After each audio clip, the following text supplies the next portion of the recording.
All right. Hello, everybody. Of course, going to wait a few minutes, give some people a chance to get in here. Hope everybody's having a good week thus far.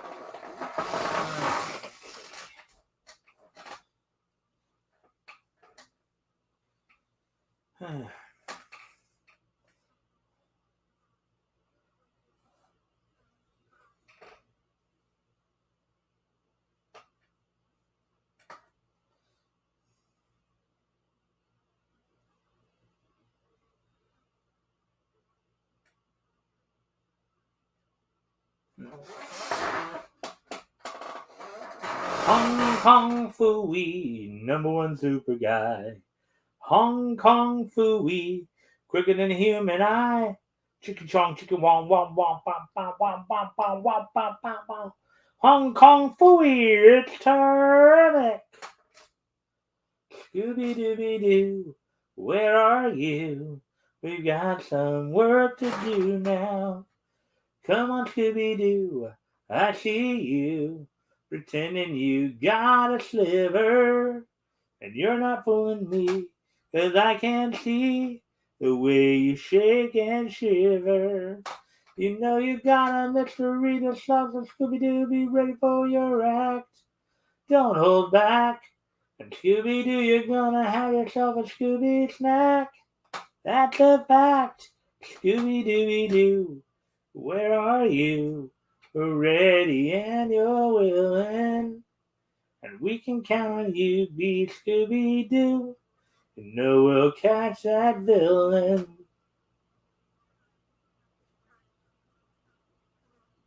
Scooby Dooby Doo, looking for you. Scooby Dooby Doo, where are ya? All the stars are here waiting for you. Couldn't have a show without ya. Scooby, Scooby Doo. Hey Scooby, where are you? I'm over here. I'm Popeye the Sailor Man. I'm Popeye the Sailor Man. I'm strong to the finish 'cause I eat my spinach. Popeye the Sailor Man. Let's see. Dennis the Menace. Dennis the Menace. Oh, do do do do. Do do do do do do do do do do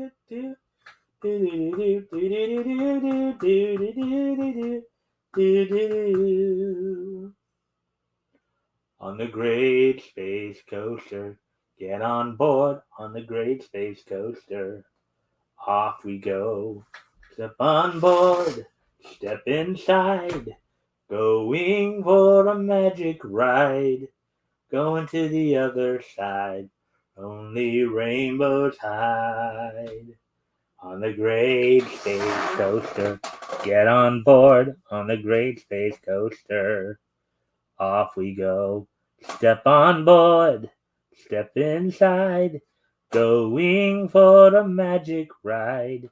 Going to the other side, where only rainbows hide. On the great space coaster, get on board on the great space coaster. Off we go. It's a new zoo review, coming right at you. It's a new zoo review, coming right at you. Doug and Mary Jo, every day's a different show. It's a new zoo review, coming right at you. It's a new zoo review, coming right at you. Do do do do do do do do do do do do do. Do do do do do do do do do do do do do.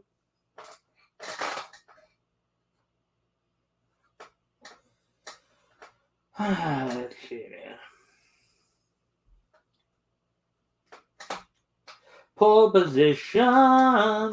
Yeah, you know they're watching you. Pole position. Hello, hello, hello, hello. Do do do do do do do do do. Papa Bears. Papa Bears. Papa Bears. Papa Bears. Brave star, brave star, brave star, brave star. Eyes of the hawk, ears of the wolf. Brave star, brave star, brave star, brave star. Strength of the bear, speed of the puma. Brave star.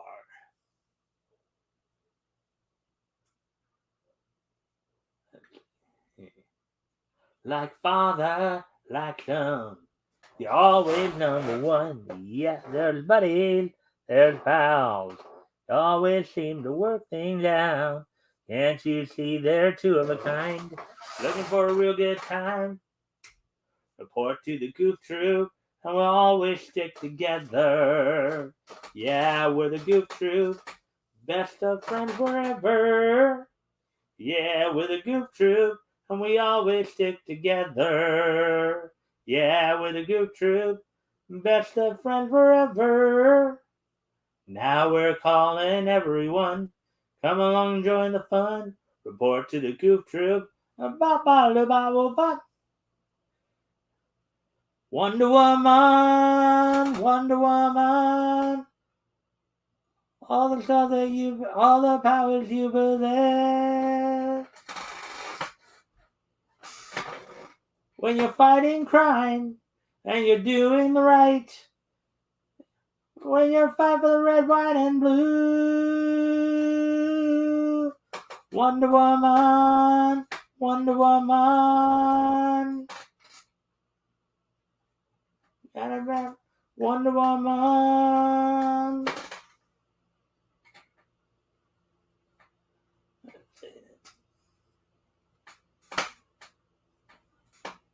Static Shock.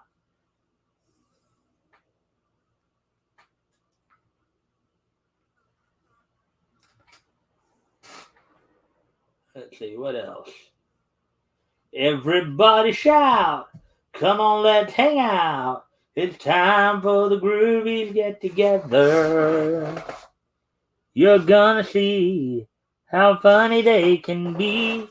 It's time for the Groovy Ghoulies show. Do. Well, anyways, we have 9 articles to go over tonight, all from CBR. 7 anime related, 2 comics related. Among the anime related, as we're about to get started here, the anime stories that we're talking about. Let's see. Demon Slayer's new American trains are Hashira friendly. Find out what that's all about. Let's see what else. Webtoon pays out over $1 million per month to English language creators. Let's see. Naruto's got some teases next arc with colorful artwork. Let's see. We've got a transmuted life-sized expensive replica of Al's helmet. Let's see. What else here do we have? Let's see. If you've ever wondered why King Enma shows up so much in anime, well, we're going to find out. The Spy Family is celebrating a social media milestone with some new art. And of course, Dragon Ball Super art, celebrates multiple generations of Goku's family. Aside from that, of course, as I said, we got a couple of comic articles as well, where we got some news coming out of Boom Studios and Opus Comics. So, let's see, where are we at now? See if anybody's come in yet. Nope. But we're just about, and now we're at the 10-minute mark. So with that being said, why don't we go ahead and get started? Well, I think whoever came in and gave me another like, I thank you for that. Anyways, let's go ahead and get going here on and as always, guys, if anything grabs your attention here on any of this stuff, feel free to comment, chime in, and if you got any questions, I'll try to answer them to the best of my ability. All right, Demon Slayer's new American trains are Hashira friendly. So LA, which I'm guessing is Los Angeles, out here close to where I'm at, is celebrating Demon Slayer with new themed trains decorated with key characters from the series running for a limited time only. Yeah, probably. Yeah, this could be possibly in conjunction with.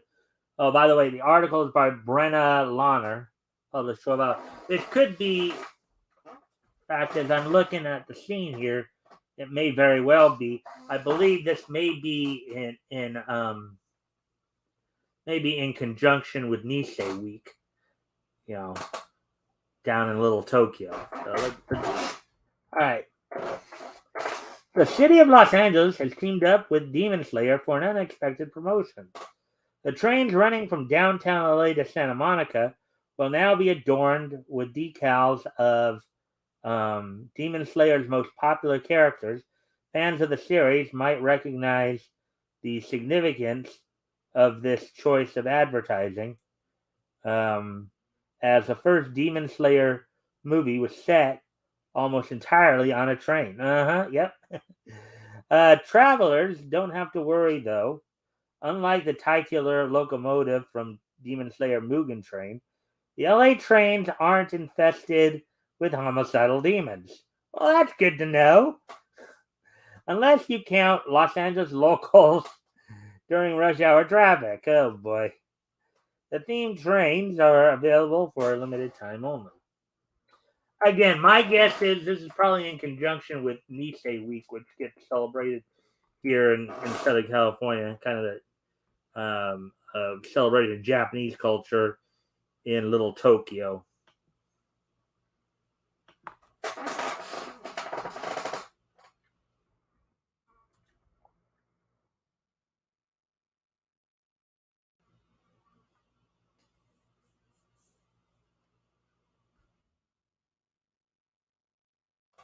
Demon Slayer follows a young boy on his journey to get revenge for his family's murderer and save his sister from a gruesome fate.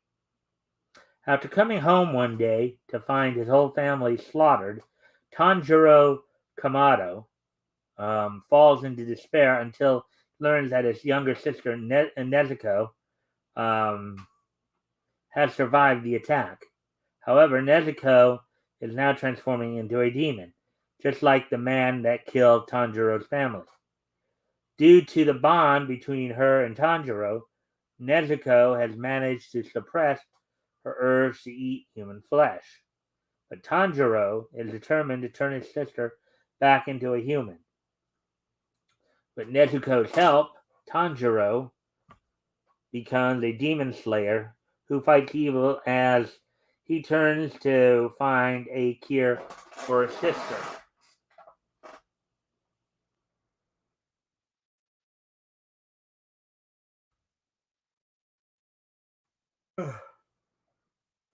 Yes, and a lot of SJWs were all over this because, you know, some people's comments on about Nezuko.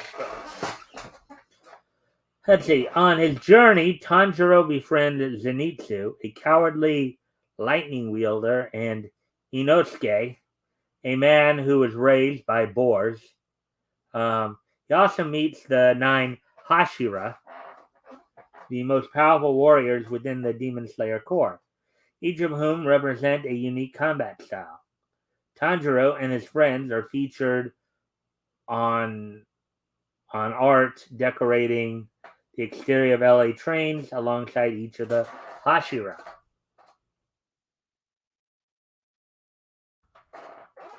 Demon Slayer began as a manga series written and illustrated by Koyoharu Gotoge. Since its release, the series has enjoyed massive popularity. The Demon Slayer manga even managed to outsell One Piece in 2019, making it the first series to have done so since 2008. The series has over 150 million copies in circulation.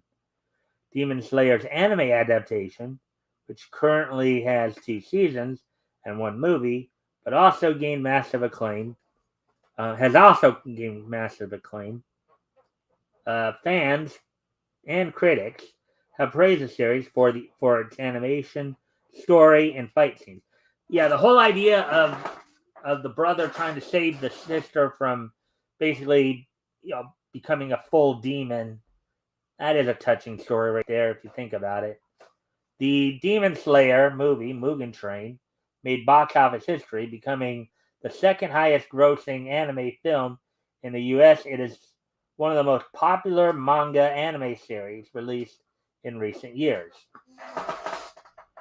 And when you're talking about how it's still going up against like One Piece and Dragon Ball, and all that. Alright, so Demon Slayer is currently streaming on Netflix, Hulu, Crunchyroll, and Funimation.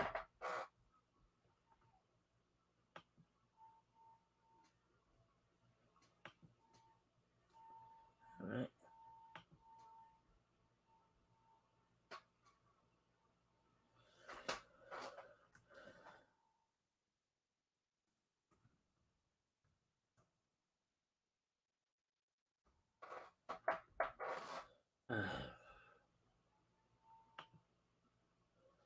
Alrighty then. So, I'm getting ready to move on to the next article then here. As always, guys, if anything here catches your attention, you might want to comment on or ask about, feel free to do so. If you want to comment on it or if you have a question, and if I can answer it, I'll do my best to do so.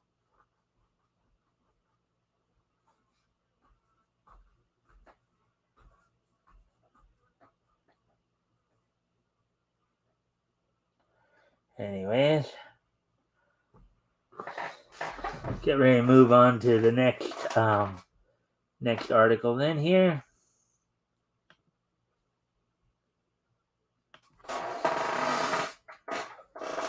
Let's see now. Alright, here we go. Here's the next article we'll look at. This one sounds pretty interesting here.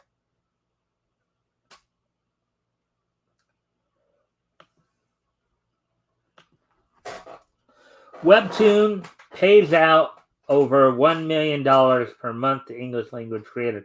Now, as many of you know, Webtoon is an online service. I believe they basically are just trying to put webtoons or web comics up for people to stream online. So let's take a look at this. So Webtoon reveals that it pays out over $1 million a month to English language content creators since 2020 and has plans for further U.S. expansion. Article by Kaylee Jalisma, published 10 hours ago.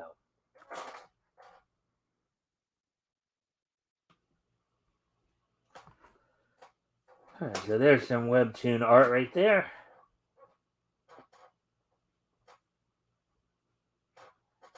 A young man with fish, looking like he's turning into a fish, possibly. Let's go ahead and take a look and see what they're talking about here. Webcomic giant Webtoon revealed that it is shelling out millions to its English language content creators. So, okay. In a recent interview with Forbes, Webtoon revealed that it paid out over $1 million a month to English language content creators, over $27 million in total since 2020. This is an almost 75% jump in payouts for artists in the American market since 2019. Wow. So if you're wanting to do work for Webtoons, it can be quite lucrative if you sound like you're successful. As one of the largest webcomic hosting platforms, Webtoon has seen significant growth in a relatively short amount of time. Currently hosting over 2,600 comics, the site reports an average of 82 million users with over 16.5 million daily readers. Its CEO, Ken Kim, attributes its success to its diverse collection of content creators and their growing creator economy, quote unquote. Therefore,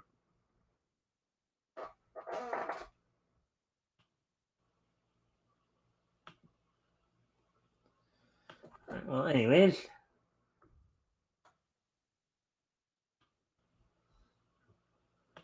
alrighty here. Let's see. Quote: Webtoon creators are some of the most talented, creative, and captivating in the history of comics. Unquote, said Kim. Quote: Our storytelling technology platform supports every type of creator, allowing them to build a global audience and make money from their work. In a time when comics have never been more popular, we're incredibly proud of the growing creator economy and ecosystem we built to celebrate and support Webtoon creators. Unquote.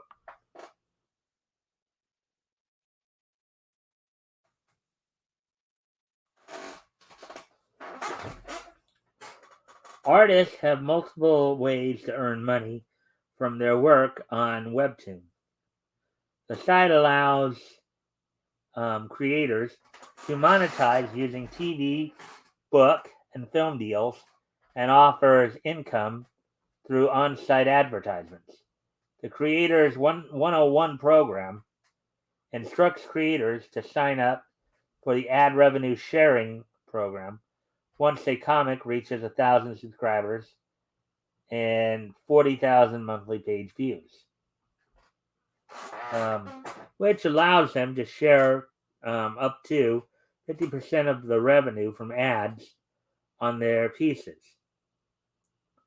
The company also recently announced a new tipping system that will allow users of all backgrounds and follower accounts to earn money without resorting to traditional publishing companies. Interesting.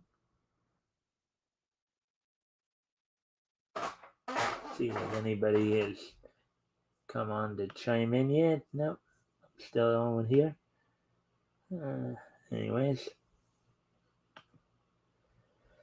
Continuing on here, this does mean that there is a disparity between the highest earning established artists and the new content creators. Lore Olympus, Down to Earth, and Let's Play are some of their highest earning American-based comics and make up a significant chunk of the English language payout. Now, mind you, you have to remember too, Webtoon is based actually in Korea, I believe in South Korea. So that's where their headquarters are, is in South Korea. But they do have creators from all over the world, I believe. So let's see. Artists and writers looking to learn more about how to further develop their trade on Webtoon can check out the company at San Diego Comic-Con 2022. The company's panels include, quote, From Fan Art to Franchise, The Future of UGC, guess that means Underground Comics, which is scheduled for July 21st. That's this Thursday, 2 days from today. And manga, webcomics, and anime, the new formats and fandoms dominating entertainment on July 23rd. That's this Saturday. The same day, of course, as Ring of Honor's Death Before Dishonored event. Oh, there we go with that one.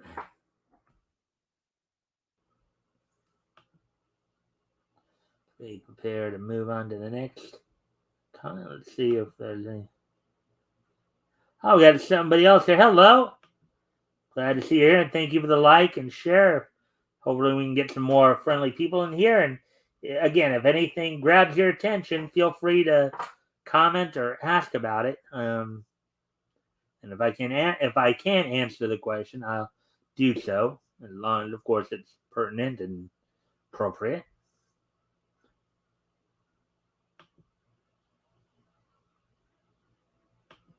Oh, anyways, getting ready to move on to the next article here. All right, here we go. Here's the next one. I'm gonna do here. I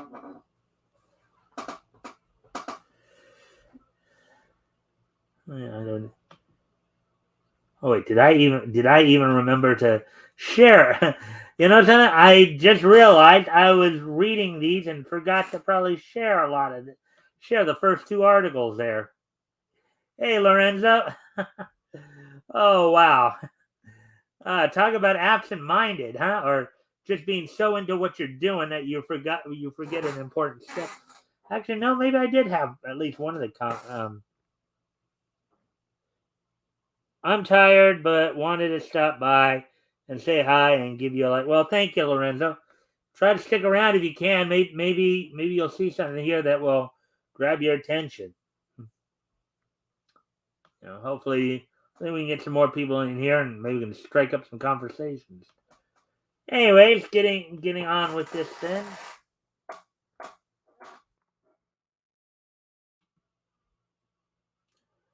Alrighty then. Boruto teases next arc with colorful Kawaki and Himawari art. The Boruto. Now, for those of you who may not know, Boruto is basically a spin-off anime of Naruto. Follows the adventure of Naruto's son, of Naruto and Hinata's son, Boruto.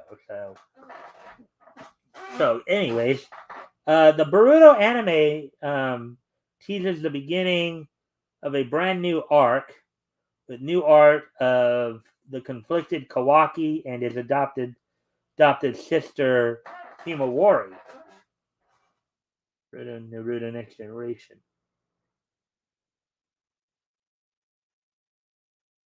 Oh, look at that! So apparently Himawari's got the whiskers like Naruto. So she may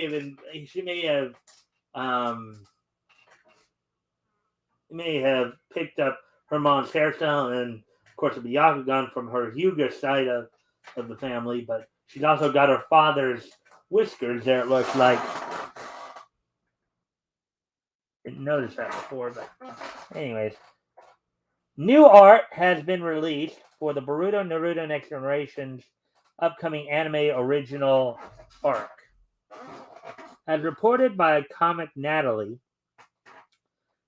the next arc for the TV series will tell a story that is completely original to the anime and will focus on the growing sibling-like bond between Kawaki, the former Kara shinobi, who was taken in by Naruto, and Himawari, Naruto and Hinata's youngest child, and the little sister to the series' main protagonist, Boruto. A new illustration by Boruto manga artist Mikio Ikemoto was released to celebrate the debut of the new arc, which will be titled Kawaki Himawari Ninja School Edition Arc, quote unquote. The arc will begin its broadcast in Japan this August. It does kind of beg the question as to when we'll see these arcs in the because I think we've only seen like the first season or first arc here in the States. I don't know if Netflix has done the other English arcs, but I know they haven't put them on Toonami again, which is kind of stuck. But I can see why. I can understand why too, because Toonami right now is, of course, focusing on trying to get through Shippuden, and they've still got quite a bit of ways to go. So having Shippuden and having Boruto kind of, might muddy the waters a little bit if you think about it, because you're looking at two different pieces, two different parts of the story, two different points in time. So, anyways, new art and casting details for a trio of original characters who will debut in the new arc were also revealed. The new characters appear to be young ninja in training, who will be voiced by Eiki Fuma, Kaie Yukiwari, and Osuka Kamakura.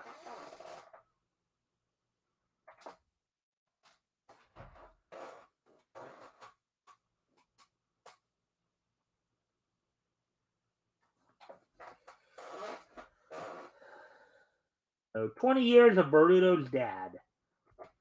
In addition to the new manga arc, fans of Boruto and the larger Naruto franchise have plenty to look forward to in 2022.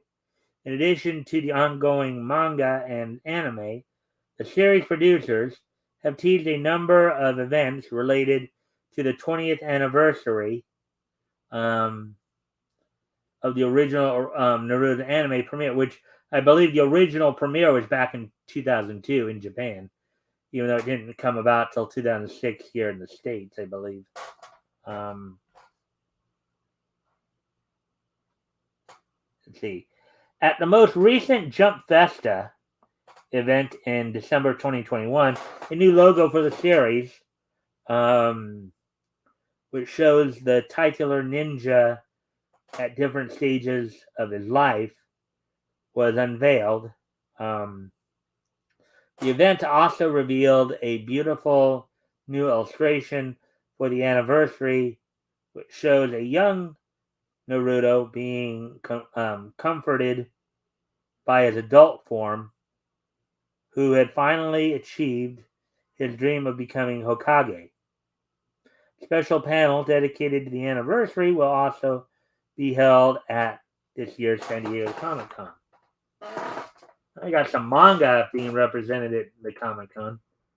Now remember, everybody, I know some people are critical of this, but you got to remember too, manga are the Japanese or Japanese comics. So.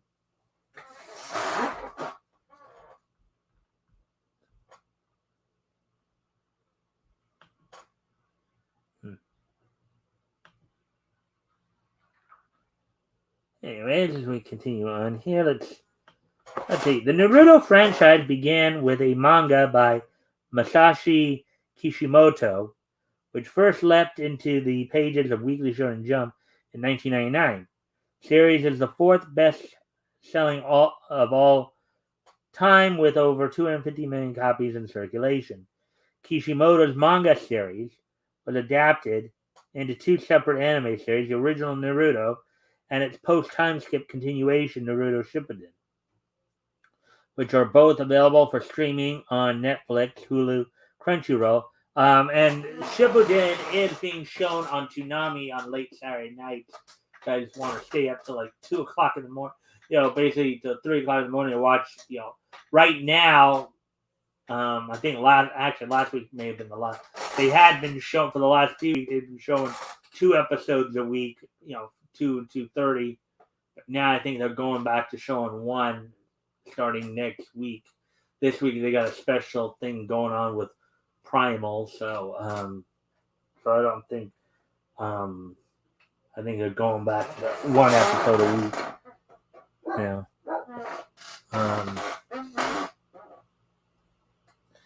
Anyways, let's see, where are we at? Okay. The Naruto Next Generations sequel, manga and anime, are both currently still ongoing. New chapters are released on a monthly schedule by Viz Media, while new episodes of the show are available for streaming via Crunchyroll. All right, so there we go with that one.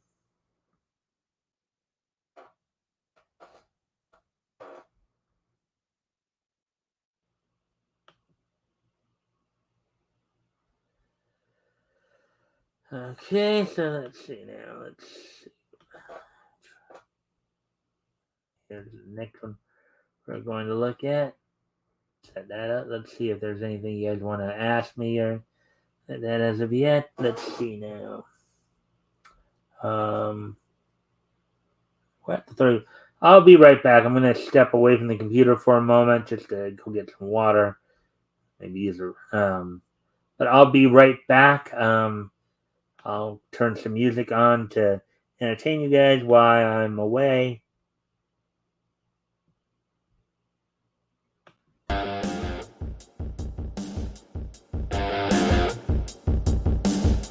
Anyways, I'll be right back.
Right, I'm back.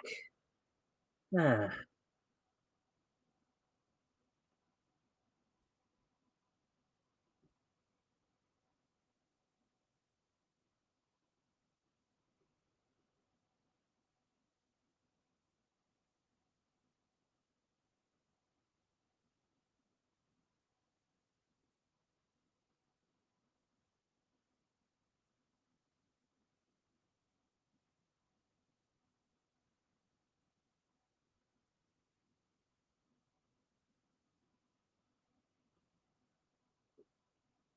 all right, so the 41-minute mark now.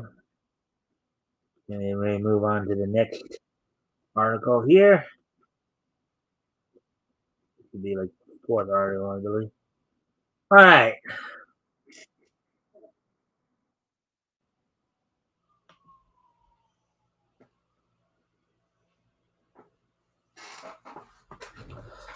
Full Metal Alchemist transmutes a life-size, expensive replica of Al's helmet. Fans can now get a life-size replica of Alphonse's helmet, but just like the transmutation that bound his soul to the armor, it carries a hefty cost. Article by Renee Senza Timur, published 8 hours ago.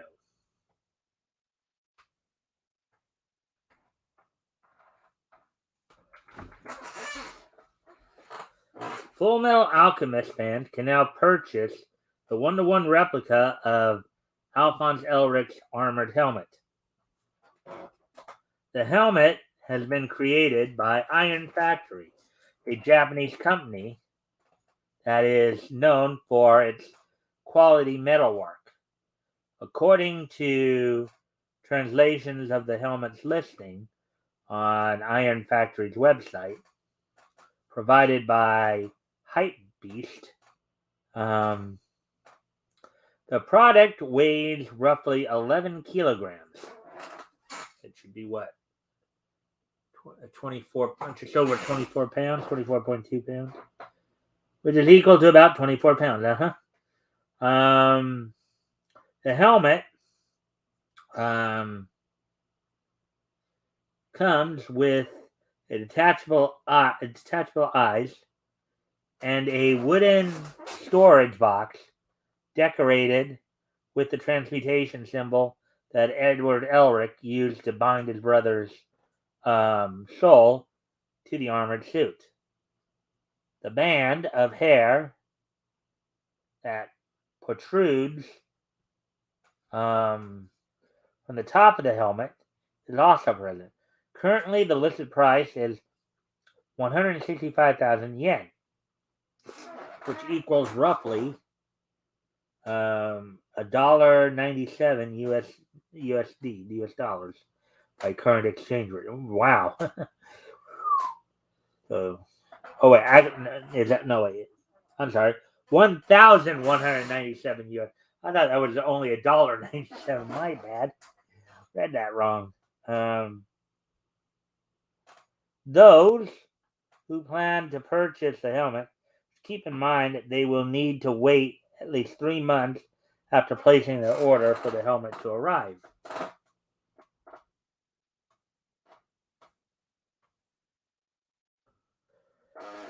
And here are the images, I guess, for it.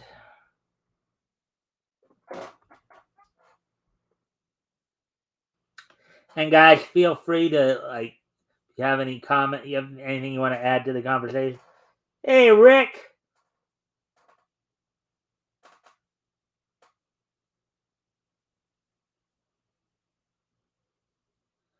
Yeah, you were gonna tell me that I read the dollar amount wrong. Yeah, I picked up on it pretty quick myself, there, Rick.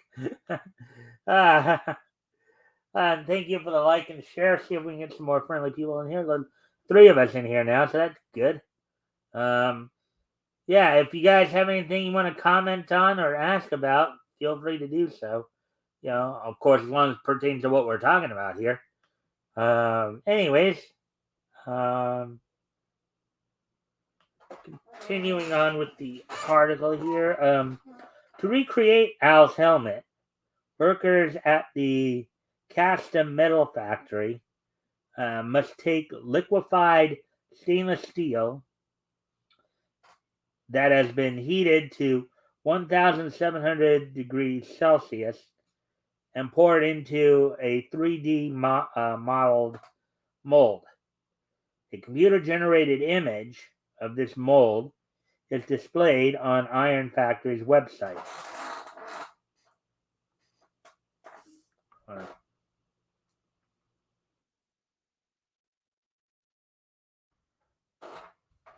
The Full Metal Alchemist multimedia franchise began as a manga created by Hiromu Arakawa, which has inspired the creation of 2 separate anime series and several films. It is set in a world where humans are able to manipulate their world through the art of alchemy. Brothers Edward and, of course, there are still certain taboos, like turning things to gold is considered bad, and also trying to bring somebody back from the dead is also a major no-no.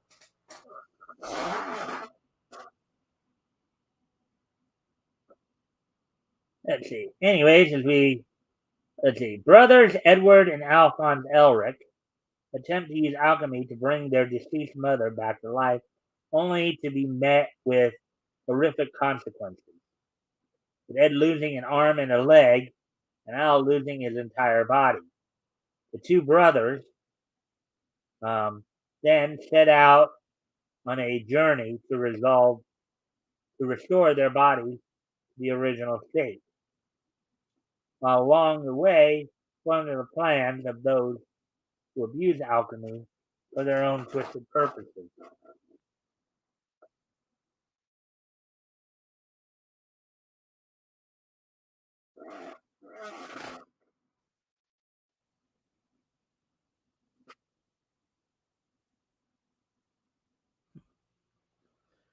Anyways,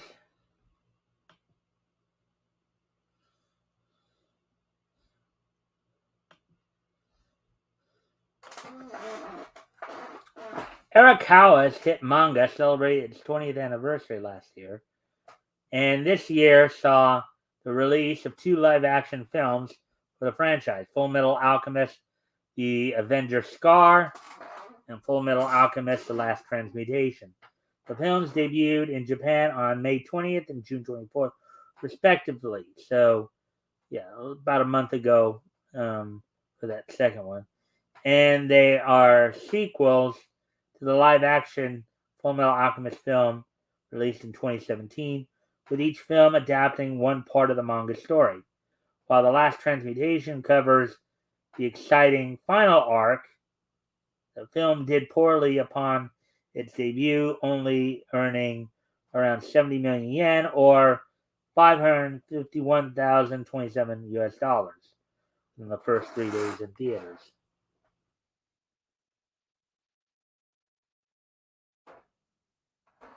The 2017 live-action adaptation Full Metal Alchemist is available on Netflix. The manga is available in English from Viz Media. Oh, there we go with that one.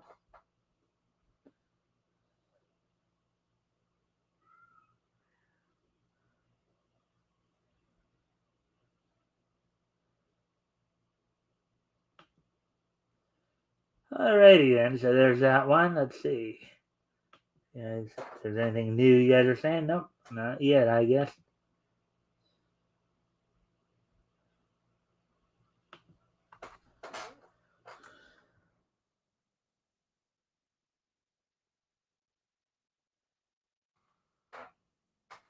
Alright, so let me just review how many of these I've already hit. Let's see. 1, 2, 3.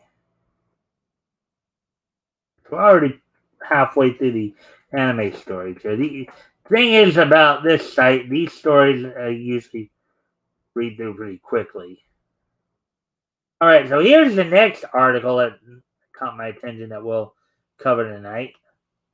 I'm sure there are probably many fans who wondered this over the years. Alright, so let's look at the real life beliefs about King Enma and why he appears in so many anime. Now, King Enma, as I understand it, in Japanese lore, is basically Lord of the Afterlife, or Lord of the Lord of the Afterlife, Lord of the Spirit World. We've seen him depicted in many ways, in particularly in I know I've seen him in both Dragon Ball and Yu Yu Hakusho. Apparently, he's been depicted in a lot more. So from Dragon Ball to Yu Yu Hakusho to One Piece, the King of Hell is okay. Sure gets around. Here's a real life history behind the legendary character. Article by Molly Kishikawa, published 5 hours ago. So basically, in Japanese, what they're saying here is King Enma is basically their equivalent to Satan. Basically, I believe. That's King Enma is a Japanese Satan.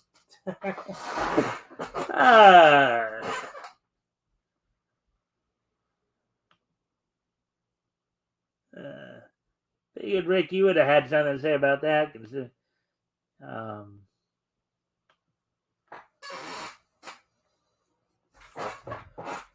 All right, so anime veterans may be familiar with the Japanese Land of the Dead and the being who oversees the new spirit, King Enma. He appears in many famous series with Dragon Ball Z and Yu Yu Hakusho being some of the most notable examples. One Piece's Zoro wields a sword bearing his name. Enma's character ranges from someone who is stressed and overwhelmed to a manipulator working behind the scenes. But who is he really?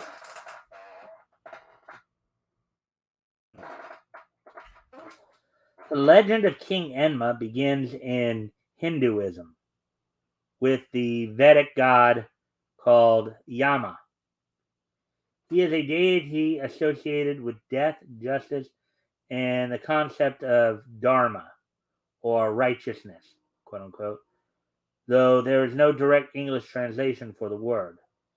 In the Vedas, the 4 religious major texts that make up the foundations of Hinduism, Yama was the first mortal to die and subsequently became the ruler of the afterlife.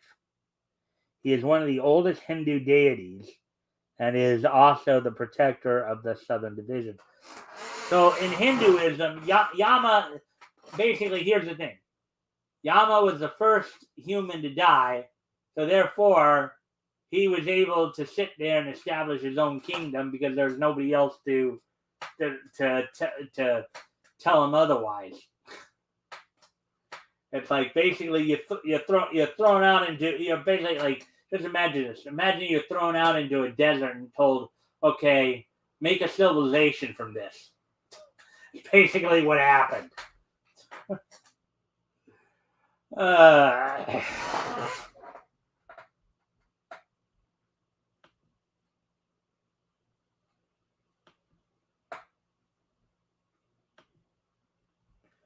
We shall continue on here. Let's see.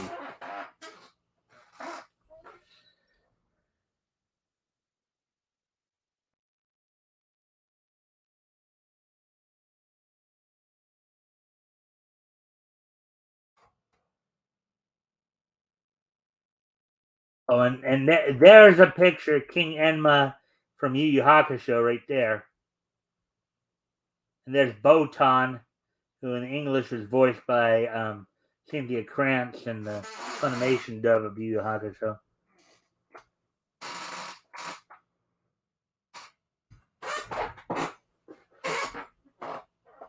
Yama would later appear in Buddhism, where his role and legends differ from his Hindu counterpart. He still presides over the afterlife, but in a more judicial sense. After death, a person will be taken to stand before Yama, as he looks over who they were in life, and once he makes his final decision, the person will be reborn accordingly.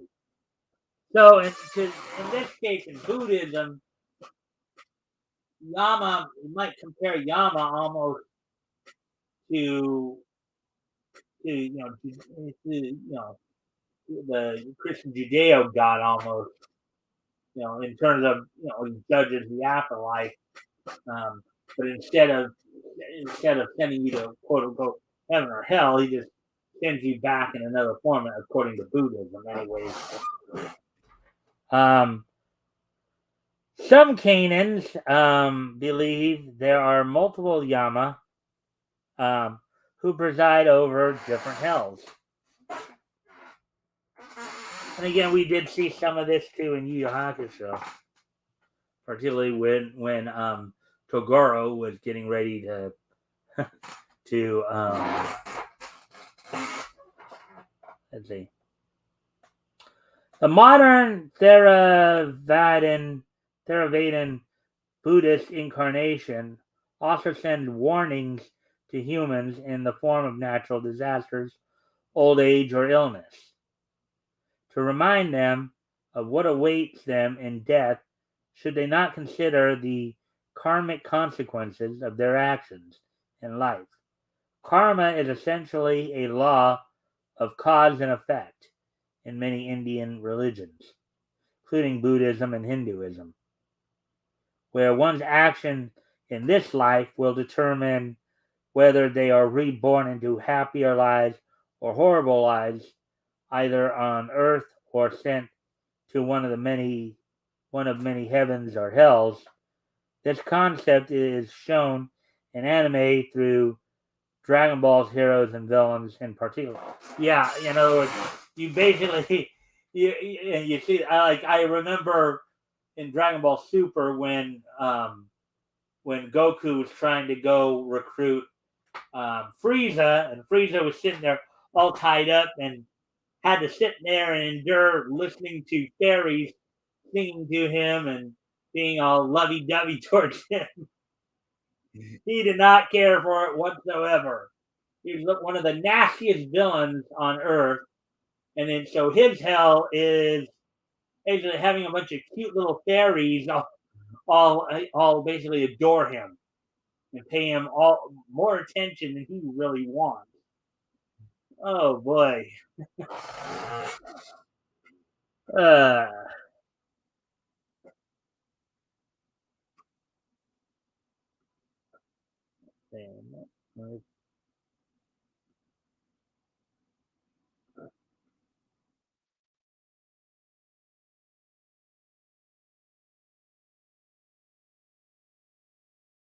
all right, so here's the next part of the article here. Yama later traveled with other Buddhist teachings from China to Japan, where he would become known as Enma Daio, Great King Enma. In Japanese Buddhism, hell is called Jigoku, which is made up of separate smaller hells, all of which are under Enma's rule. Now, mind you, I believe, as I recall, it's even mentioned here on our King of Hell, anyways, is mentioned in Naruto Shippuden. I believe it's one of the weapons Pain has calls upon something called the King of Hell that comes in and swallows people's souls. Like a giant head that comes out and swallows people. Jigoku can be divided up into 16 layers, all the way up to 64,000 or more, because each hell is designed to punish certain actions in life. So my guess is if you were sexually bad, you'd be sexually tortured, or if you were not a good parent, you would be put in a situation where you were a parent 24/7, basically. Right? That's what I would imagine. Here's a scene from Dragon Ball, of course. King Enma right there, looking down on Kami and Goku there.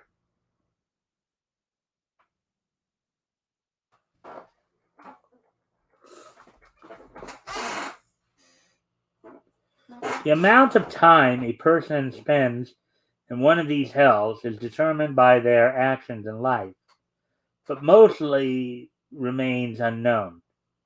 As shown in quite a few anime titles, Yama is assisted by two heads who sit on pillars on either side of him.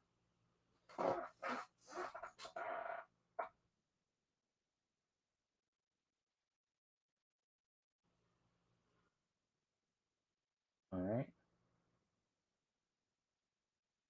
Mirume, the female head, can see a person's innermost secrets, while the male head, Kaguhama, can see any misdeeds the person may have committed. Before him sits Shimyo, the attendant who reads out the judgments, and Shiroku, the attendant who writes the records. There are also many other beings who help Enma in this role as guardian of the dead. Of course, as we saw in Yu Yu Hakusho, these assistants that they're referring to, at least according to Yu Yu Hakusho, are a bunch of ogres. Remember George Saotome, the blue ogre who is was Koenma's assistant, little Enma.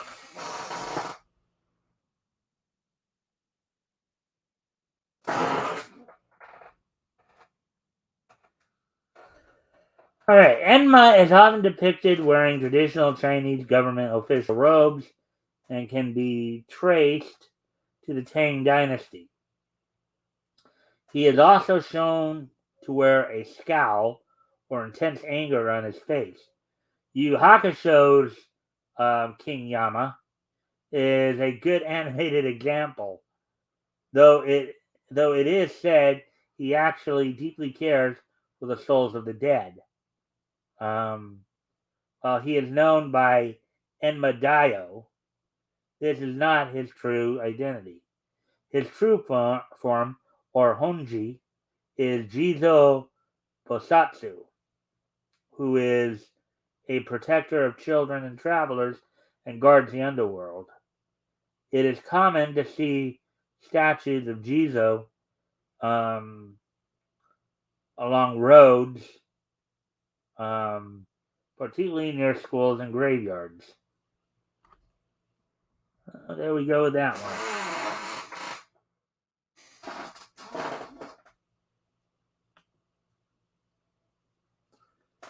All right, let me see. Before I move on here, things are starting to get a little dim here, so I may need to make some lighting adjustments here.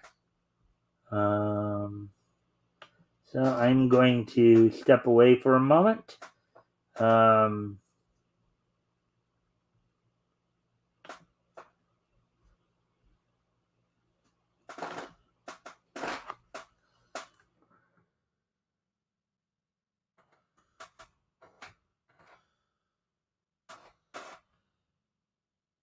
Anyways, we now I'll be turn on some music here, and I'll be right back.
Man, I'm back. Let's see. I don't know, there's more than my comment. So UFC 2.0, for that. And as always, if anything again catches your attention you want to comment on or ask about, feel free to do so. Um,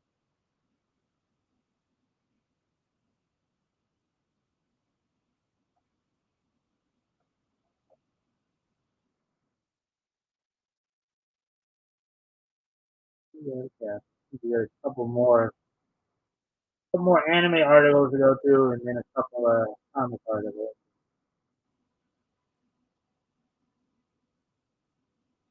So here's the next article. Happy armor.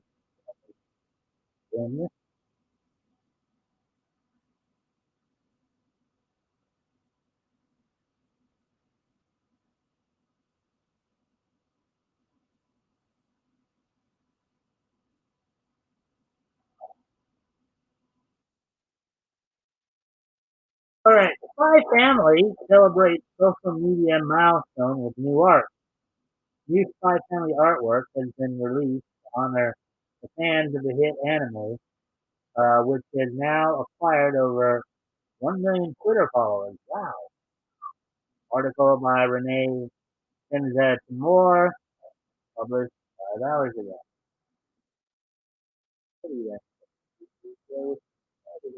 And look at that. Look at that. Look at Anya right there. She just, hey, hey. Uh, cute little girl, isn't she? New artwork has been released for the hit spy comedy anime Spy Family, commemorating the fact that the show's official Twitter page has now surpassed 1 million followers. I'm sorry, I've got to step away again because Chloe's barking, so I got to go tend to her. I'll be right back.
All right, I'm back.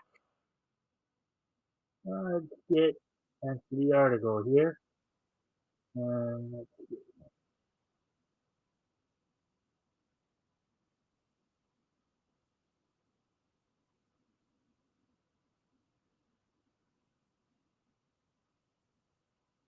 right, there. All right. The artwork was featured on Spy Family's official Twitter page.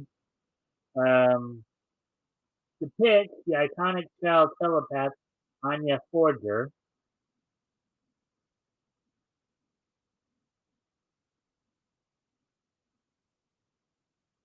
Anya Forger, the series has been a huge success since its April debut. As data from Video Research Limited revealed that Spy Family dominated all of the competition this year, becoming the most watched anime and overall television show in Japan with streaming and VOD services. Ratings for the series were also very high, as Spy Family was also the most watched anime on Japanese broadcast during the airing of the first quarter. Oh yeah, it is kind of a cute show from the looks of it. I haven't had a chance to watch it myself yet, but I'm even want to watch it at some point. The show is currently on hiatus, with the second course scheduled to debut in October.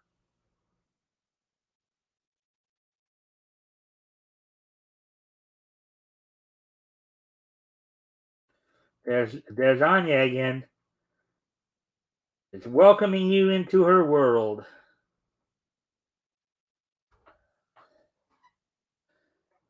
The story of Spy Family begins with quote unquote Agent Twilight, who works as a spy for the nation of Westalis, is forced to infiltrate an elite private school for the sake of his mission. To accomplish this, he assumes the identity of psychiatrist Lloyd Forger and marries a City Hall employee named Yor, who, unbeknownst to him, happens to be an assassin. He also ends up adopting Anya as part of the ruse, unaware at the time she has psychic abilities. The series revolves around the unusual trio trying to get along as a family while helping Agent Twilight tries to subtly complete his missions for Vestalis.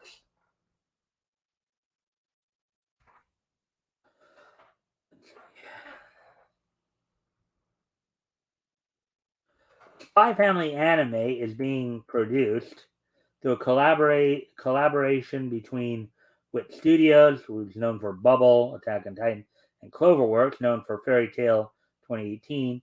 It is being helmed by Kazuhiro Furuhashi, who also served as series director for the popular shonen Hunter x Hunter.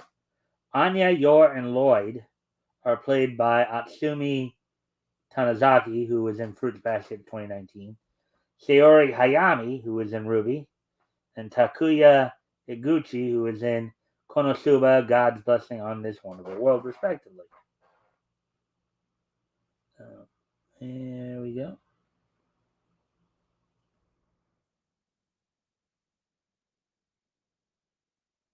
Let's see, here's a little bit more to this.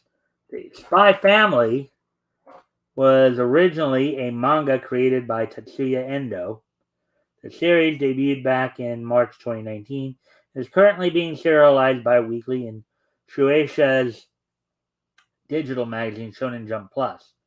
The Spy Family manga has also been a giant success, with a whopping 21 million copies sold as of May 2022. The number includes both physical printed copies of the manga and individual chapters that have been sold digitally.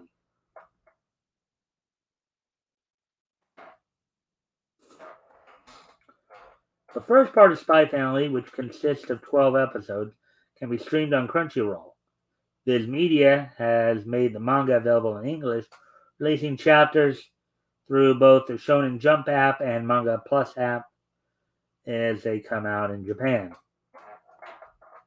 Well, there we go with that one.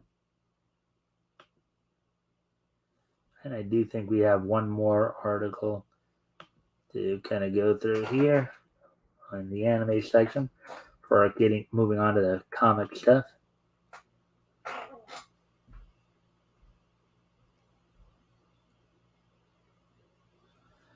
Or 15.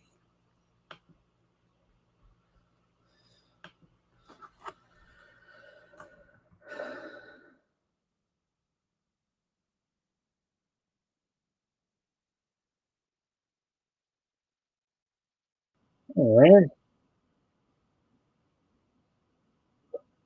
And we have one more anime article to go through, and then we'll get um, to the comic stuff.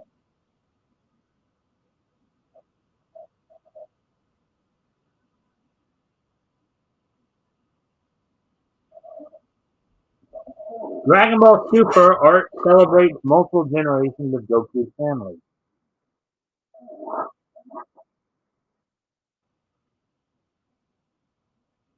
Alright, the new cover art for Volume 19 of the ongoing Dragon Ball Super manga celebrates 3 generations of Son Goku's family. Article by Mikestand, published 5 hours ago. I'm guessing that it said Goku, Goten, and Gohan, and Goten, and Pan.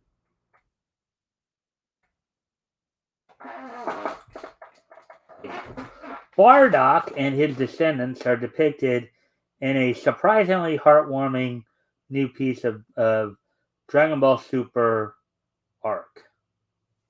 The new illustration appears on the cover of Volume 19 of the ongoing sequel manga, which will be released in Japan on August 4th. The art depicts 3 generations in Son Goku's family line, as the Saiyan hero is seen with his immediate family, including his wife Chi-Chi and his sons Gohan and Goten. A reflection on the floor shows the images of Goku's parents, Bardock and Gine, as well as a young version of his oft-forgotten older brother, Raditz. A high-quality version of the image was shared on Twitter by Dragon Ball News and Leaks account DBS Hype.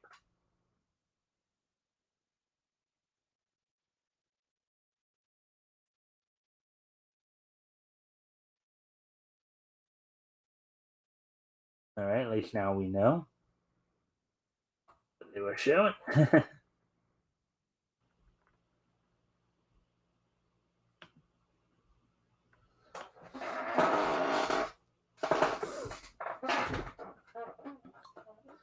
Volume 19 of the series contains chapters 81 through 84 of the sequel series, which feature a lengthy flashback dealing with Bardock and his first faithful encounter with the Cerealians, the alien race that the primary antagonist of the saga, Granola, is a part of. The volumes comprise part of the last arc of the current Granola the Survivor saga, which was confirmed to be nearing its end earlier this year. The latest chapter in the manga, chapter 85, is scheduled to be released in English through Viz Media's Manga Plus service on July 20th. So tomorrow, basically.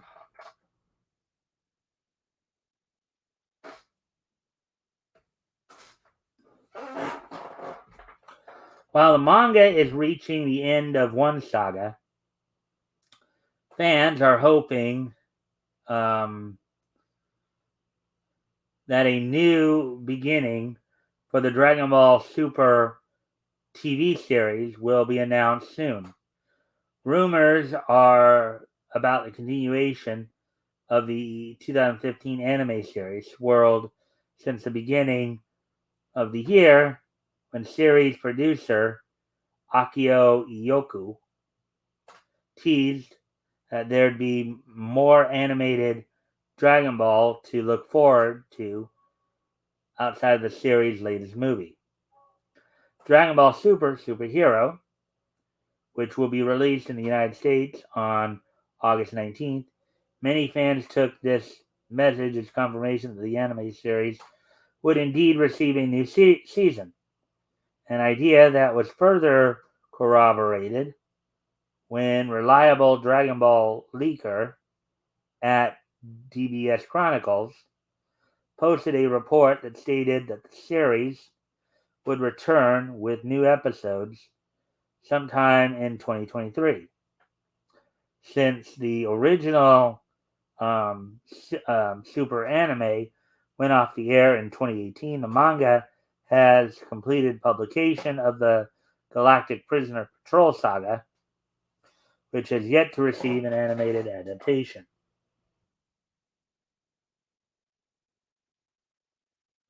It's just stuff that you look forward to them possibly turning into an anime adaptation.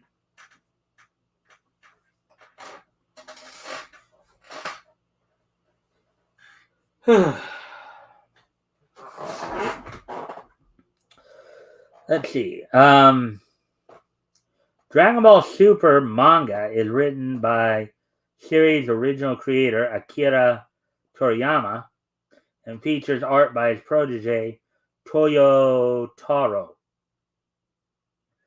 The original manga is also available in English from Viz Media, while all the anime series in the franchise are available for streaming on Crunchyroll.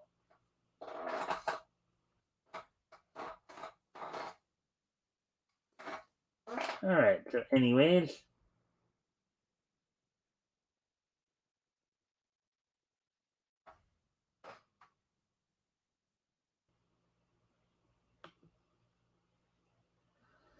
Alrighty then. So there we go with that one. So that's all of the anime articles we're looking over tonight. So now we'll get to a couple of comic articles.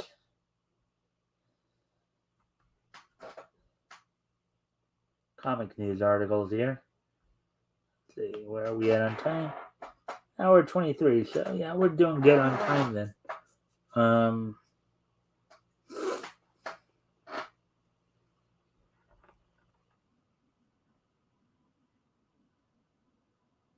Alrighty then. Let's go ahead and see what we can see.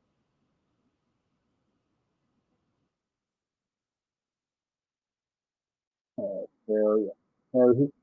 So, as I said, we've only got a couple of comic articles we're going to look at. This being the first one here.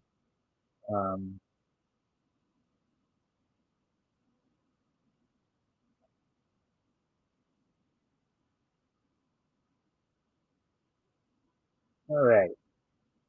SDCC, and I believe that stands for San Diego Comic Con Exclusive. The Beauty Creators reunite for an eerie new horror series.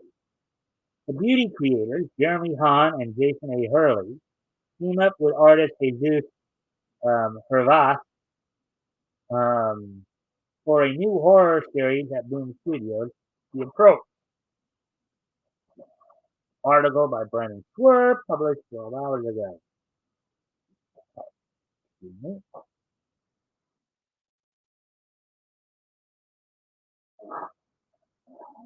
Jeremy Hahn and Jason A. Hurley, both of whom are known for creating image comic The Beauty, are teaming up with artist Jesus Hervas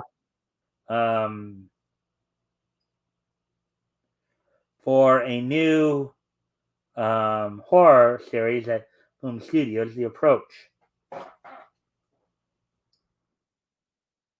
CBR can exclusively announce The Approach will launch this October from Boom Studios. Coming from Hahn, Hurley, and Hervas, the first issue of the series features cover art by Hahn and variant cover art by Francisco Francavilla, Megan Hutchinson Cates, as I recall, that's the wife of Donnie Cates, and Bjorn Behrens. The synopsis for the series reads, quote, when airport employees, Mac and Abigail, find themselves snowed in after a blizzard, they witness a terrible plane crash. After pulling a survivor from the wreckage, they realize a terrifying truth. This plane has been missing for 27 years. The nightmare has only just begun, though, as the people trapped in the airport soon find themselves confronted by what this plane actually brought back. For those with a fear of flying, it's not the sky that deserves dread, but what lies beyond it.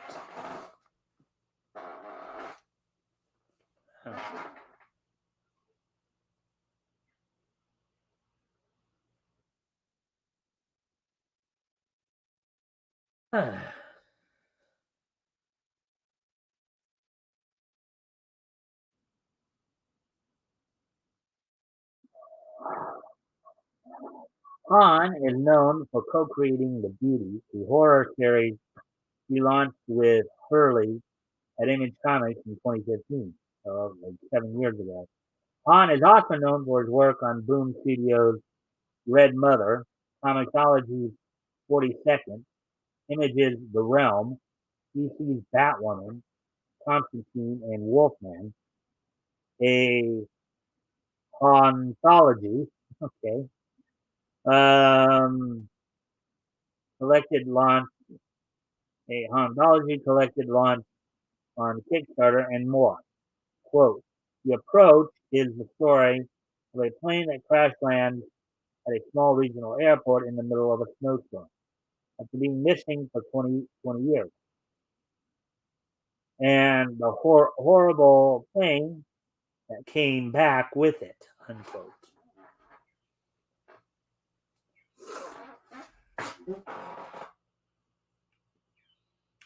He said of the new series, quote, it's our love letter to 80s monster horror with an absolutely terrifying creature conjured up by our amazing series artist Jesus Hervas.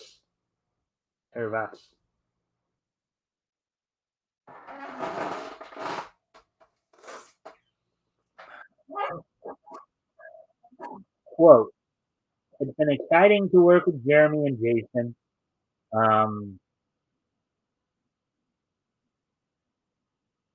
On this series because the challenge of illustrating the horror and suspense while revealing just enough of the unknown mysteries and terrors that loom within the approaching storm, added Irva, who is known for his work on Boom Studios, The Empty Man, Titan Comics, Penny Dreadful, and more. Quote, the approach is a wild ride, and I had a lot of fun drawing it. So I can't wait for everyone to pick it up and start uncovering all the secrets hidden within its pages, unquote.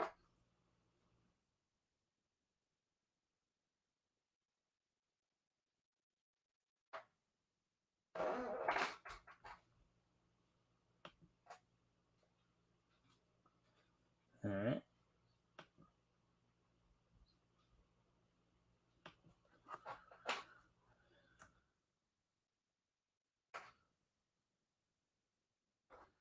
Okay.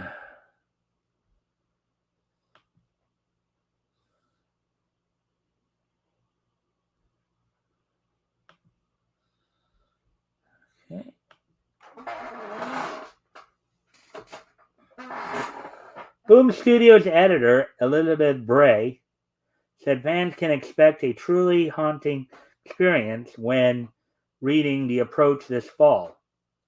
You know that warning signal your brain sends you when the clouds roll in, wind picks up, the skies darken? The approach is that chilling sensation crafted into a terrifying and careening trip into the center of the impending storm. She said, quote, Jason, Jeremy, and Jesus are all experienced storytellers of the genre who bring the full weight of their experience, love of horror, into the series, unquote. The Approach #1 goes on sale in October in comic book stores and on digital platforms from Boom Studios. And there we go. There we go with that one. We have one more article to get through.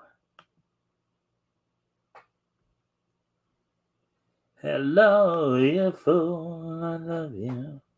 Want to join the joyride? All right, we're back up to 2 people now. Goody. Anyways.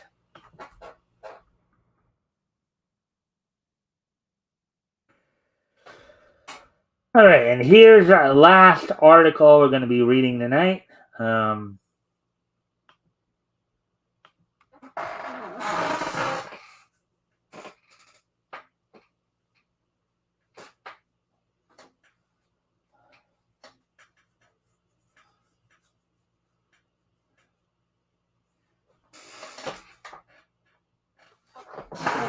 Okay, Bill and Ted, Monsters of Metal headline, Opus Comics Spooky Halloween releases. Opus Comics announces new Halloween titles releasing this October, including an exciting Bill and Ted one-shot, a new Halloween series, and more. Article by Brendan Schwer, published 11 hours ago. Opus Comics has revealed some of their upcoming spooky Halloween titles and solicitations, which includes a Bill and Ted one-shot, a new Halloween series, and more.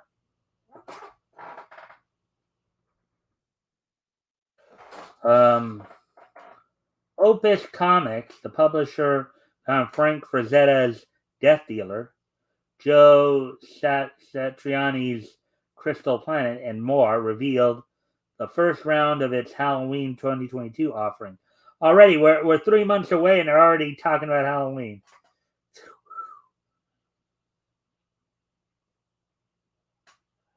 Anyways, upcoming titles include Bill and Ted Presents Death, one shot, a new Halloween series by Joe Harris and Axel Medellin, and a horrifying Monsters of Metal special.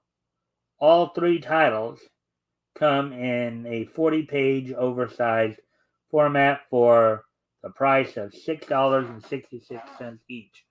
666. Quite the imagery there, huh? Quite the messaging there, as it were. For those of you who may not know, 666 is considered the number of Satan in Christian lore. You know, it's the number that is said to be said in Revelations that will be tattooed on your hand if you choose not to be beheaded.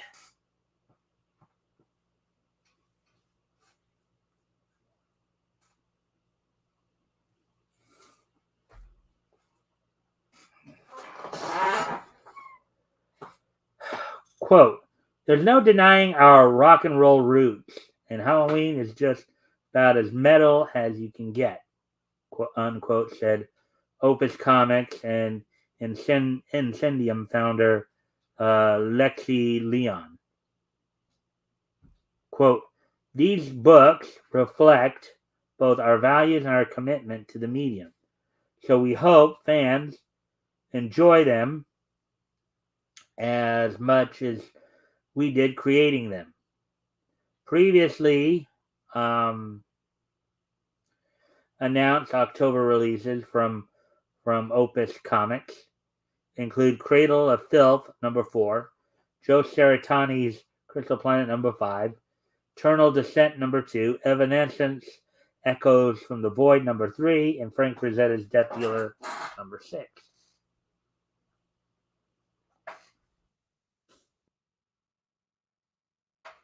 Let's see. Bill and Ted Present Death.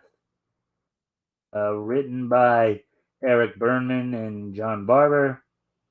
Federica Manfredi and Wayne Nicholas did the art, and then the cover art was done Christensen. Let's see. The Duke of Spook, the Doc of Shock, the Man with No Tan. Please say hello to Death himself, the Grim Reaper. In this special one-shot featuring Bill and Ted's co-star in Bogus Journey, so Death, Beethoven, Death, and a Hell Beast go to a rock concert. Tell me if you heard this one before. Plus, Death comes for Rufus.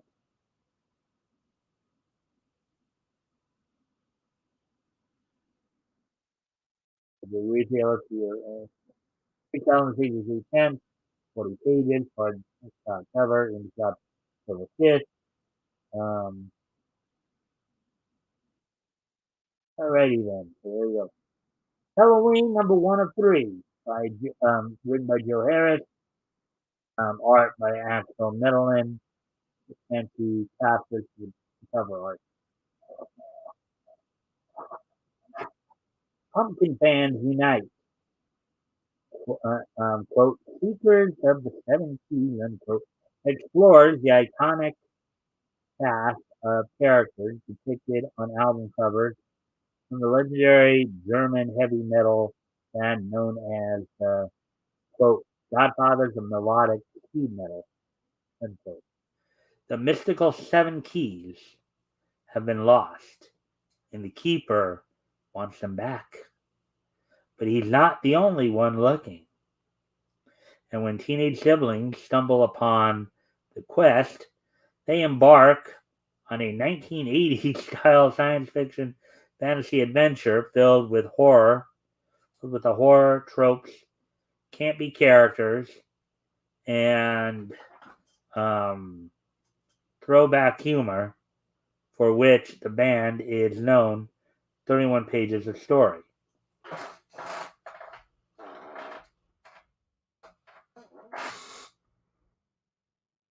Alrighty then.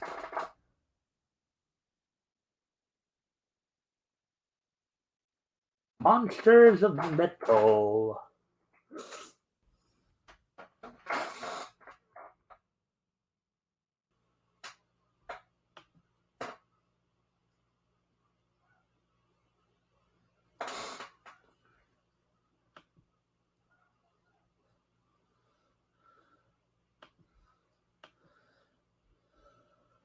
Alrighty then.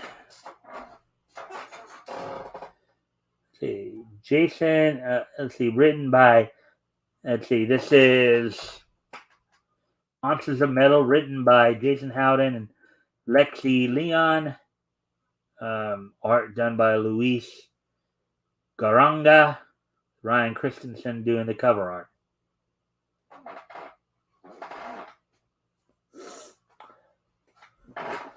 Written by director and visual effects artist Jason Howden, Guns Akimbo, and Lexi Leon, Monsters of Metal takes iconic creatures on the road as a heavy metal band in the riotous send-up of life on tour.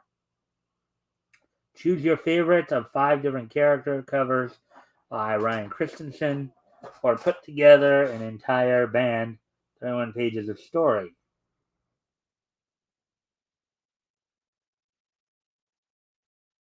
All right, there we go. That's it. That's all the articles I have for you tonight, guys. Let me see. We do have some wrestling news to go over a bit here. Just some little tidbits here and there, as it were.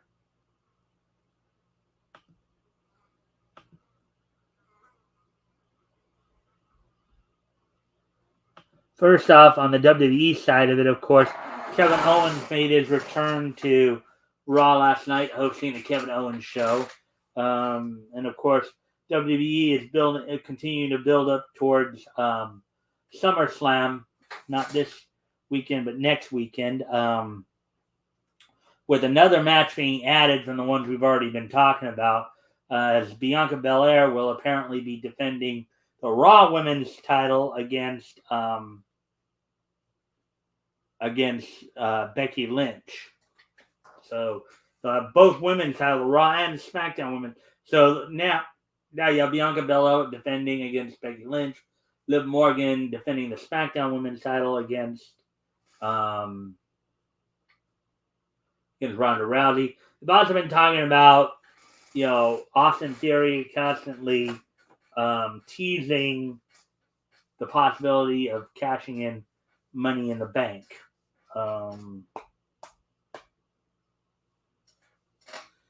That's basically what they're trying to work on there. Austin Theory, being pushed. He's kind of on the smaller end of what McMahon tends to prefer, what Vince tends to prefer. He's got enough charisma to counteract that. In some ways, you can almost argue in some ways, some of the other aspects that he has are, similar to Bret Hart. As you guys remember, Bret Hart had become kind of one of the top guys in the WWF during the mid-90s or after Hogan left, even though he was only 6'1", 235. So Austin Theory, I think, is even a little smaller. Well, he's 6'1", but might be a little smaller in weight, but more athletic, can do more, on the mic,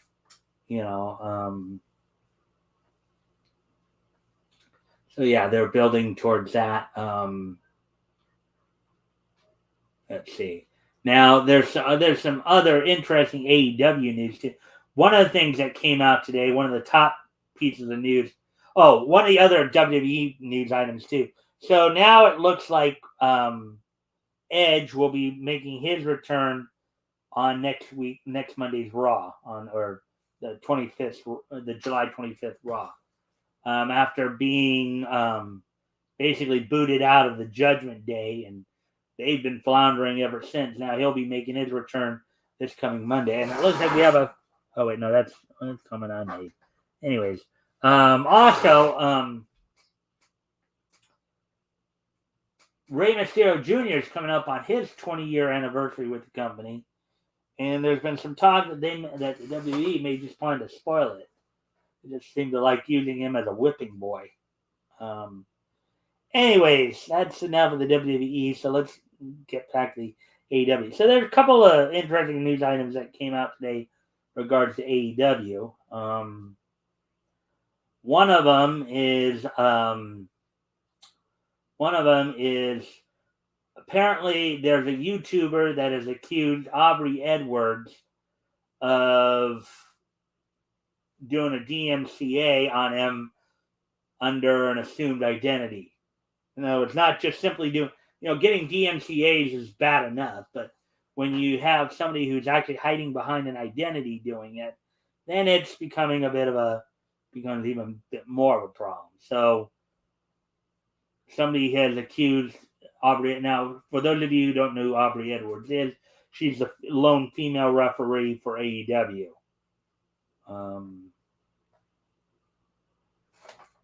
She's also the head of their, from what I understand, she's also the head of their multimedia department as well, or social media department. But she's been accused of, under a false identity, DMCAing a YouTuber. So that story we'll probably hear more about as time goes on. Also, there's been some rumors that a wrestler known as Fuego del Sol may be leaving AEW. He clarified that Twitter account. It's not that he's not leaving. His character is changing. So there's a possibility that Fuego del Sol may be taking off the mask and wrestling with under a new character, new alias. That will. So we have that. Let's see, and now I may need to.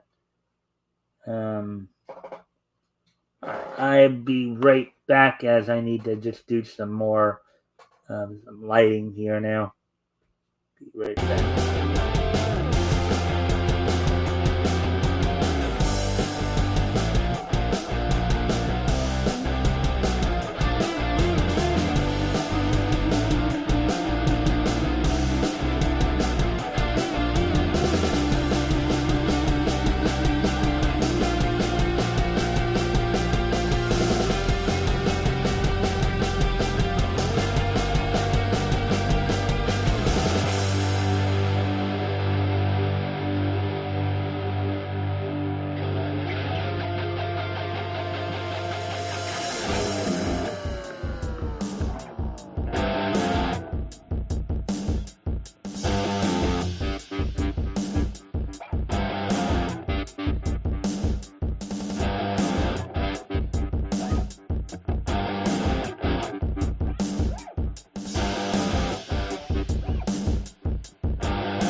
Alrighty then. Okay. So now we have one more piece for wrestling news to talk a little bit about here. So coming up on the last day of this month, the 31st of this month, um, Jim Crockett Promotion under the leadership of Jim Senior's son David and Conrad Thompson, who is of course Ric Flair's son-in-law, will be promoting Ric Flair's. The event is called Ric Flair's Last Match.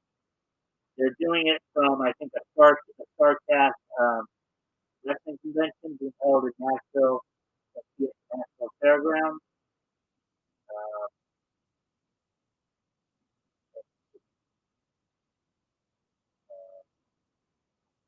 and it was just confirmed in time that Ric Flair will be of course in that event. Albeit there are people out there who say that Ric Flair is out of it.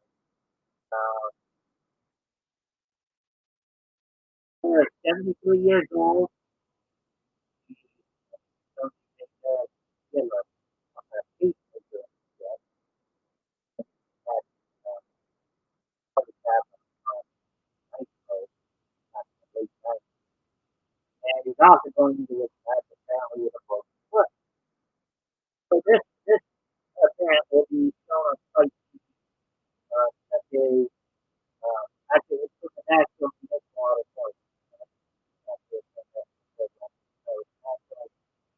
auditorium. Auditorium. Main event will have Ric Flair with his son-in-law Andre Rolio, who is the producer of Flair, and they will be taking Nico and the Fair corner. Also, of course, they'll have the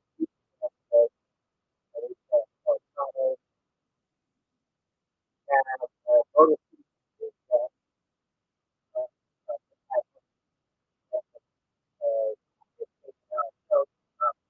will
have two title matches, as the Impact Knockouts title will be defended in a three-way match as Jordan Grace will defend against Deonna Purrazzo and Rachel Ellering.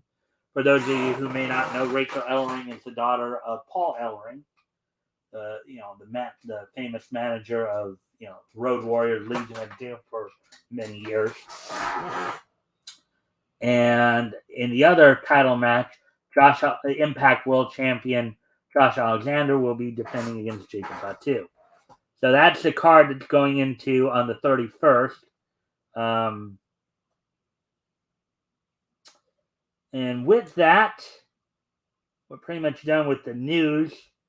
So now I think it's a good time to start winding down here. We are coming up on the 2-hour mark here. So let me just take a quick peek at some stuff here. 7.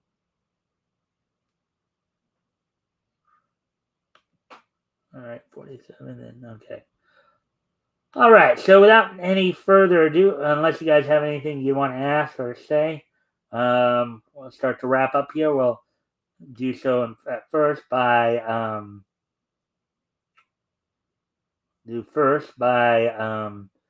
taking a look back at this day in each history. Today being July 19th.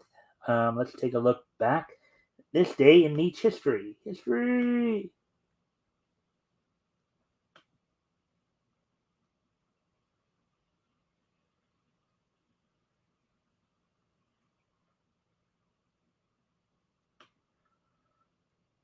All right. First off, we head back 75 years ago today. As on this date, 75 years ago today, Tex Avery directed MGM short Uncle Tom's Cabana. Now it's 1940, 75 years ago today. It was a American animated short directed by Tex Avery. So the Uncle Tom's Cabana from MGM was released on this date 75 years ago. The short is a parody of Harriet Beecher Stowe's 1852 novel Uncle Tom's Cabin. And of course, it is Tex Avery's second parody of the novel with Uncle Tom's Bungalow in 1937 for Warner Brothers. The cartoon was well received by film press in 1947, but was fiercely criticized by an African American weekly newspaper on its re-release in 1954, which 7 years after the cartoon's first release accused the film of inflaming racial misunderstanding. The short was later banned from television airings.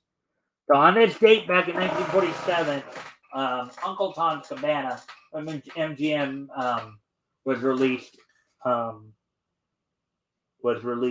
this date 47 years ago. So now I'm getting ready to move on to the next piece of niche history. Head to 1997.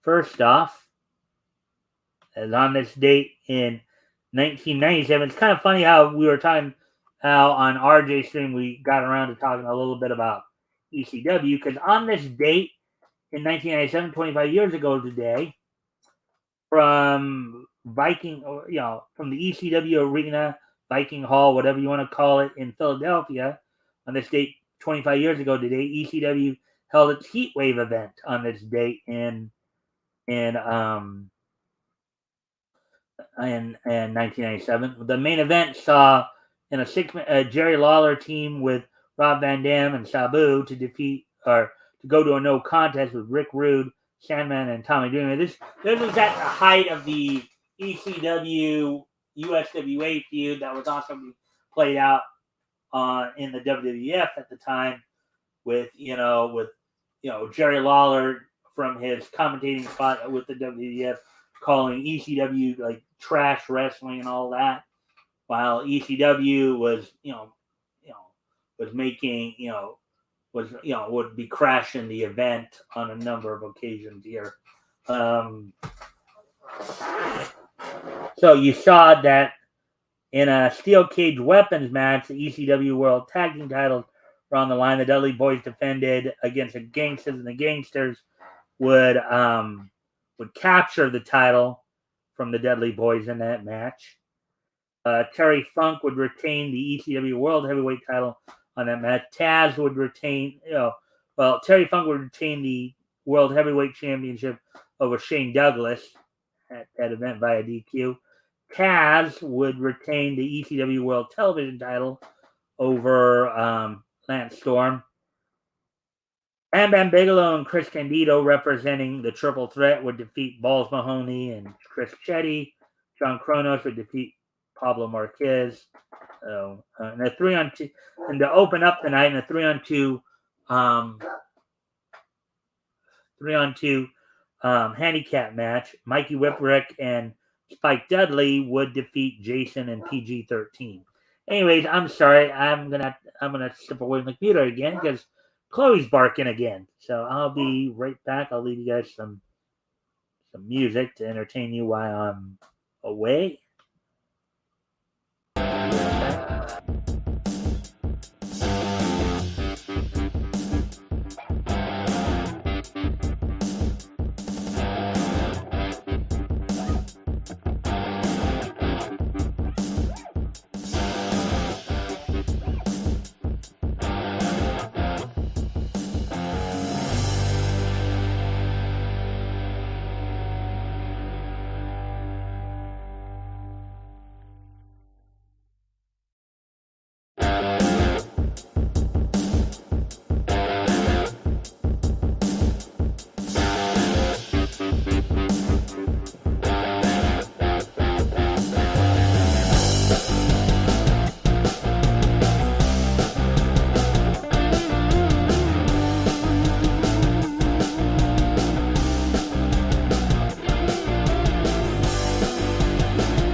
Alright, I'm back. Thank you for joining me again, guys. Anyways, so we have, okay, so now 1997 is just so nice. We're going to hit it twice. There was one other piece of Nietzsche history that happened on this date in 1997. If I can find it. Okay. The End of Evangelion, a legendary movie, part of the Neon Genesis Evangelion franchise. The End of Evangelion would premiere on this date as well in 25 years ago in 1987. So on this date 25 years ago, aside from ECW having its heat wave event, in Japan, the End of Evangelion was making its premiere in what they believed at the time was a way of trying to conclude this series. So with that,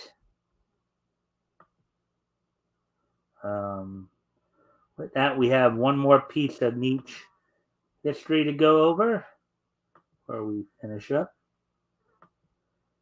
As we head to the year 2000. As on this date in 2000, as I get there,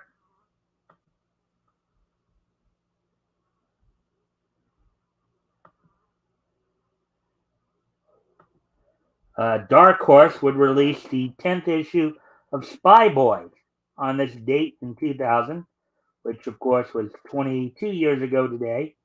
It sold for $2.95 with 32 pages. So on this date, 20 years ago today, or 22 years ago today, was the 10th issue of Spy Boy from Dark Horse Comics.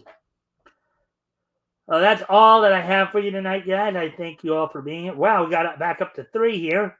Unless there's anything else you guys wanted to ask me or talk about anything, we're about to wrap up here, but I do think you guys haven't already. If you can like and share the stream so we can get the word out, see if people can want to even watch it on the replay.